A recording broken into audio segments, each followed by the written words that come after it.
Halo, salam saudaraku yang terkasih. Hari ini kita akan kembali merenungkan firman Tuhan. Sebelum kita merenungkan firman Tuhan, kita berdoa dulu.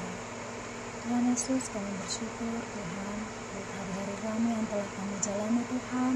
Kami tahu bukan kekuatan kami, melainkan kekuatan daripada Tuhan Yesus yang memberi kuat kami Tuhan untuk menjalani hari-hari kami ini.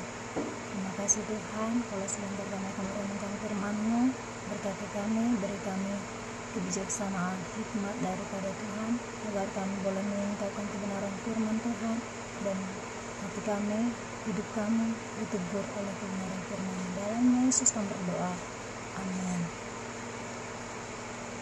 Pembacaan firman Tuhan kita pada pagi hari ini kita ambil dari Matius 25 ayat yang pertama sampai ke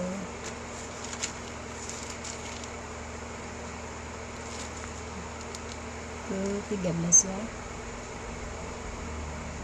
Demikian firman Tuhan, gadis-gadis yang bijaksana dan gadis-gadis yang bodoh. Pada waktu itu hal kerajaan surga seumpama 10 gadis yang mengambil pelitanya dan pergi menyongsong mempelai laki-laki. 5 diantaranya bodoh dan 5 bijaksana. Gadis-gadis yang bodoh itu membawa pelitanya, tetapi tidak membawa minyak. Sedangkan gadis-gadis yang bijaksana itu membawa pelitanya dan juga minyak dalam buli-buli mereka. Tetapi karena mempelai itu lama, tidak datang-datang juga, mengantuklah mereka semua lalu tertidur. Waktu tengah malam terdengarlah suara orang berseru, "Mempelai datang, songsonglah dia." Gadis-gadis itu pun bangun semuanya lalu membereskan pelita mereka. Gadis-gadis yang bodoh berkata kepada gadis-gadis yang bijaksana, "Berikanlah kami sedikit dari minyakmu itu, sebab pelita kami hampir padam." Tetapi jawab gadis-gadis yang bijaksana itu, "Tidak, nanti tidak cukup untuk kami dan untuk kamu. Lebih baik kamu pergi kepada penjual minyak dan beli di situ." Akan tetapi waktu mereka sedang pergi untuk membelinya, datanglah mempelai itu dan mereka yang telah siap sedia masuk bersama-sama dengan dia ke ruang perjamuan kawin. Lalu pintu ditutup. Kemudian datang juga gadis-gadis yang lain itu dan berkata, "Tuan, Tuan, bukakanlah kami pintu." Tetapi ia menjawab, "Aku berkata kepadamu, sesungguhnya aku tidak mengenal kamu.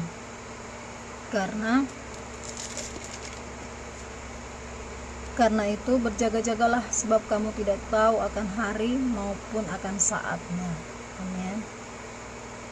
Sangat diberkati ya lewat kebenaran firman Tuhan yang kita baca pada pagi hari ini. Bagaimana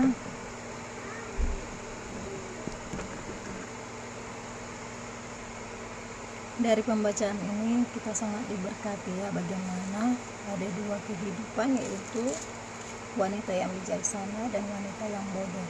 Mana yang kamu pilih saudara? Maukah kamu jadi wanita yang bodoh yang tidak mempersiapkan hal kehidupan sehari-hari? Ataukah kamu mau menjadi gadis-gadis yang bijaksana? Mari kita siapkan diri kita sendiri. Jadi yang pertama ya, pada waktu itu hal kerajaan surga seumpama 10 gadis yang mengambil pelitanya dan pergi menyongsong mempelai laki-laki.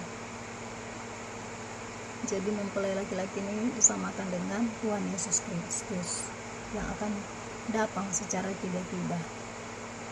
5 diantaranya orang bodoh, diantaranya bodoh dan 5 bijaksana. Jadi 5 yang bodoh, 5 sama ya, bilangannya yang sama. Gadis-gadis yang bodoh itu membawa pelitanya tetapi tidak membawa minyak. Nah ini dia, orang-orang bodoh tidak akan mempersiapkan segala sesuatunya, karena mereka menganggap enteng, menganggap sepele tentang kehidupan, yaitu ya masih banyak waktu lagi kok, masih banyak mengulur-ngulur waktu namanya. Hidup itu masih panjang kok, untuk besok masih ada. padahal kita tidak tahu kalau kita akan dijemput hari ini juga. Jadi mereka tidak ada persiapan minyak ya, tidak membawa minyak katanya. Sedangkan gadis-gadis yang bijaksana itu membawa pelitanya dan juga minyak dan bulu-bulu mereka. Nah, lengkap sekali. Bijak, wanita-wanita yang bijak ini sangat lengkap mempersiapkan segalanya, tidak ada kekurangan apapun. Sama seperti hidup kita harus mempersiapkan diri kita sendiri. Apapun itu, perlakuan kita, kehidupan kita harus baik di hadapan Tuhan dan juga harus benar.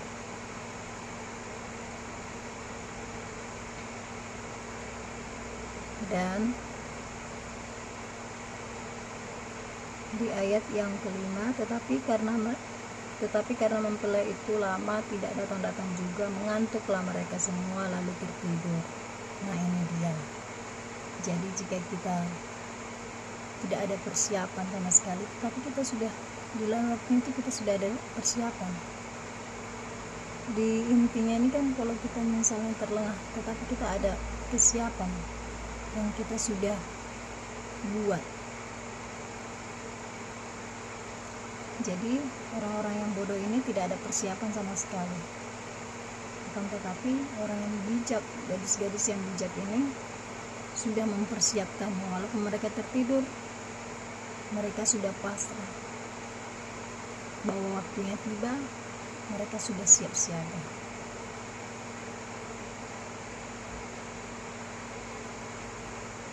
Lalu di ayat yang ke-6, waktu tengah malam terdengarlah suara orang berseru, mempelai datang, songsonglah dia. Nah, secara tiba-tiba ya, tengah malam, berarti orang pada tidur, tidak bisa berbuat apa-apa lagi, waktunya istirahat. Banyak hal yang kita lihat, orang-orang yang sudah meninggal paginya tertidur masih dalam keadaan sehat, lalu dia tertidur dibangun sama saudaranya, ternyata nyawanya tidak ada lagi, dia nggak ada lagi, rohnya itu nggak ada lagi, meninggal. Seperti itulah kehidupan. Jadi harus benar-benar dipersiapkannya. Nah, itulah dia katanya, mempelai datang, songsonglah dia katanya, sambutlah dia. Datanglah Tuhan Yesus itu pada waktu tengah malam. Jadi di ayat yang ke-7, gadis-gadis itu pun bangun semuanya lalu membereskan pelita mereka. Gadis-gadis itu bangun, yang bijaksana dan yang bodoh bangun semuanya. Mereka mempersiapkannya. Tinggal mempersiapkannya, bukan lagi bukan lagi mencari yang ini, mencari yang itu, mengumpulkannya.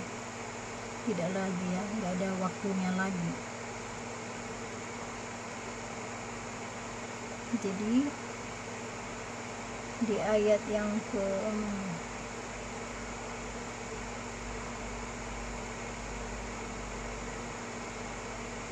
lalu membereskan, gadis itu bangun pada semuanya lalu membereskan pelita mereka. Tinggal membereskan, bukan mempersiapkan ya, maaf ya tanya.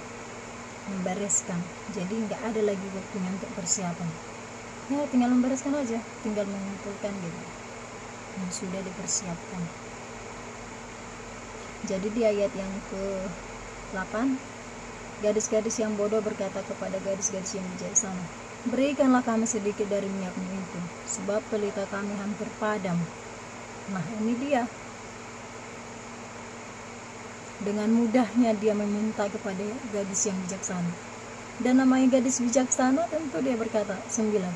Tetapi jawab gadis-gadis yang bijaksana itu, tidak, nanti tidak cukup untuk kami dan untuk kamu. Benar. Nanti kalau dibagi tentu mereka akan sama-sama tidak bisa masuk ke pintu surga. Dan untungnya dia menjadi orang yang bijaksana, dia tidak memberikan kepada gadis yang bodoh.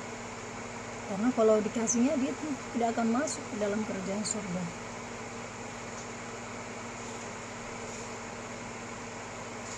lebih baik kamu pergi kepada penjual minyak dan beli di situ.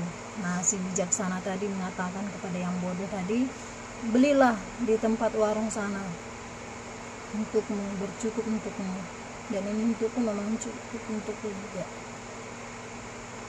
Lalu di ayat 10, akan tetapi waktu mereka datang,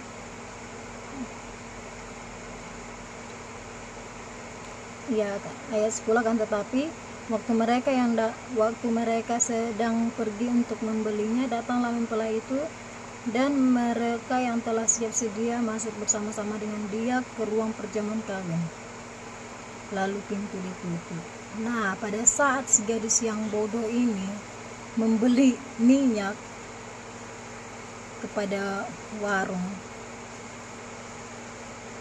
ternyata si mempelainya datang dan pintu ditutup dan mereka terlambat. Tidak ada waktunya lagi kan. Jadi di ayat 11, kemudian datang juga gadis-gadis yang lain itu dan berkata, Tuan, Tuan, bukakanlah kami pintu. Si gadis yang bodoh ya, Tuan, Tuan, bukakanlah kami pintu, Tuan, buka. Di ayat 12, tetapi ia menjawab, aku berkata kepadamu, sesungguhnya aku tidak mengenal kamu. Itulah kata Tuhan Yesus, jika kamu tidak mempersiapkan hidupmu selama hidup kamu di dunia, selama kamu tidak menyerahkan hidupmu sama Tuhan, Tuhan tidak akan mengenalmu. Kamu mengenal dia, tetapi apakah Tuhan mengenal kamu? Itu yang menjadi pertanyaannya. Apakah kamu sudah mempersiapkan hidup kamu? Apakah kamu sudah mengikuti firman Tuhan? Dalam Mazmur 1 ayat 1-12. Firman ini adalah Allah sendiri.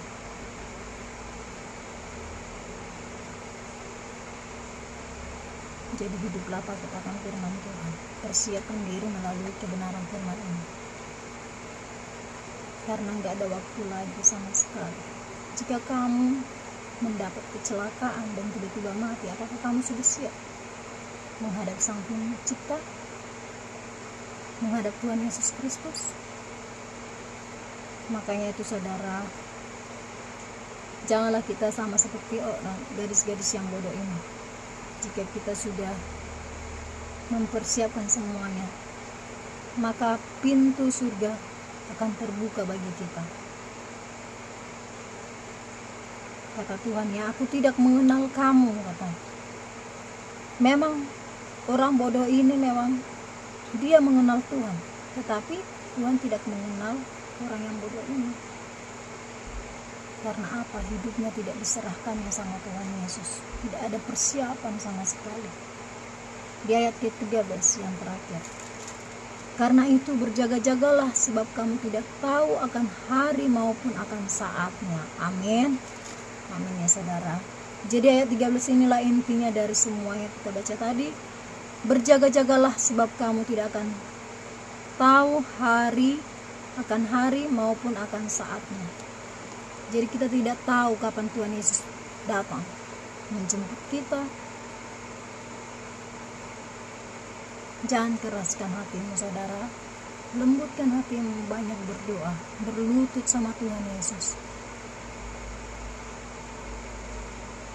Kamu yang sedang mengalami pencobaan, masalah, pergumulan, baik berat, sedang maupun kecil, serahkan sama Tuhan Yesus. Tuhan akan turut menolong. Tuhan tidak akan pernah terlambat menolong orang-orang yang setia berharap sama Tuhan, orang-orang yang mengandalkan Tuhan Yesus. Jangan andalkan manusia, karena kamu akan kecewa.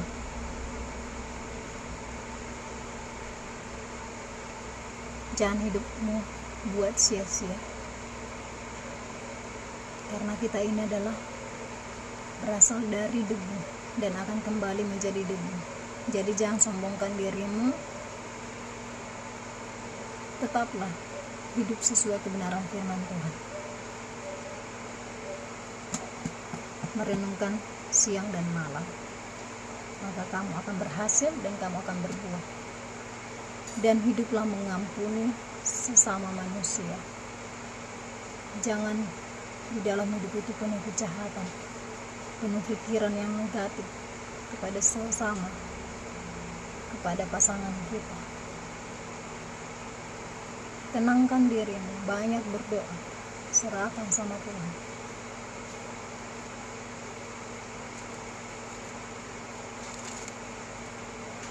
Dari pengampunan, kata firman Tuhan, 70 kali 7 mengampuni sesama kita. Jadi kalau kita tidak mengampuni sesama kita, kita tidak hidup damai, maka percuma saja hidupmu.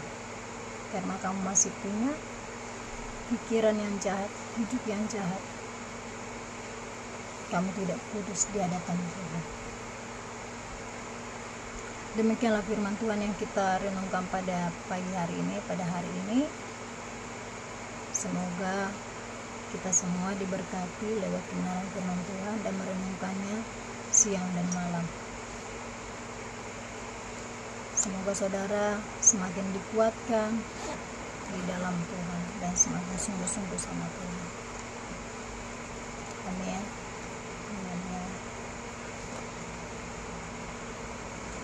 Sebelum kita mengakhiri pembacaan kita pagi hari ini, kita angkat lagu pujian, sama-sama kita angkat.